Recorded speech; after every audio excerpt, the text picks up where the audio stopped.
प्रत्येक माणूस जन्माला येताना आपले पूर्वजन्मीचे प्राक्तन घेऊनच जन्माला येतो. सुख दुःखांच्या महाकाय लाटा प्रत्येक प्रापंचिक सतत सोसत असतो. सारे फळ काही प्रारंभानुसार घडत असते. म्हणून एकच सांगतो की जगत असलेल्या जीवनात काहीही घडो, मी माझा स्वामी नामाचा अखंड आनंद क्षणभरही विस्कटू देणार नाही. ही वृत्ती नाम साधकांनी तरी ठेवायला हवी. पूर्व प्राक्तन बदलू शकत नाही. हे जरी किती खरे असले तरी एक कायम लक्षात ठेवा की स्वामींच्या नित्य स्मरणात राहिला तर प्रारंभाच्या तीव्र झळा शीतल होतात. स्वामींच्या नामस्मरणात अखंड दंग असणाऱ्या परमभक्तांच्या मागे पुढे स्वामी कृपा वाजरत असते. ही स्वामी कृपा प्रार्थनाचे संदर्भ बदलून टाकते. म्हणून अखंड नामस्मरणात राहावे लागते.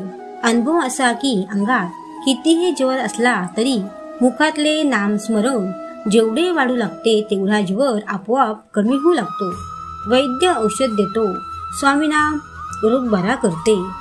याचा सोपा अर्थ असा की रोग निदान स्वामी समर्थ वैद्याकडून करून घेतात. औषधोपचार काय करावे याची प्रेरणा स्वामी वैद्याला देतात. वैद्य हा निमित्त मात्र असतो.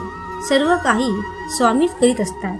प्रत्येक स्वामी भक्ताचा आनंद पतंग आकाशात भिरभिरत असतो, कारण त्या पतंगाची दोरी स्वामी नामाने बांधलेली असते. म्हणून आपल्या आयुष्याची दोरी स्वामींच्या हातात द्यावी. स्वामी आपल्याला भक्तीच्या महामार्गावर आणून सोडतात.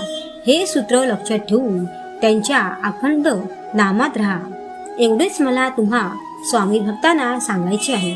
कितीही संकटे कोसळत स्वामी ही संकटे वरच्यावर झेलून घेतात. याची प्रचिती प्रत्येक स्वामी भक्ताला आल्याशिवाय राहत नाही. स्वामींचे नाम मुखात असले की माणूस सर्व प्रकारच्या सुखाचा अधिकारी होतो. स्वामींचे नाम भक्ताभोवती एक संरक्षण कवच निर्माण करते.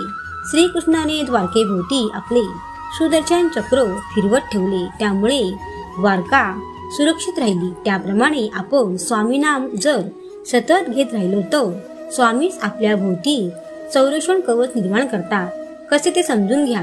ज्या मुखात अखंड स्वामीनाम असते तेथे स्वामी अदृश्य स्वरूपात वावरत असतात. जेथे स्वामी आहे तेथे भिवू नकोस, मी तुझ्या पाठीशी आहे हे वचन सिद्ध स्वरूपात प्रगट झालेले असते. श्री स्वामी समर्थ.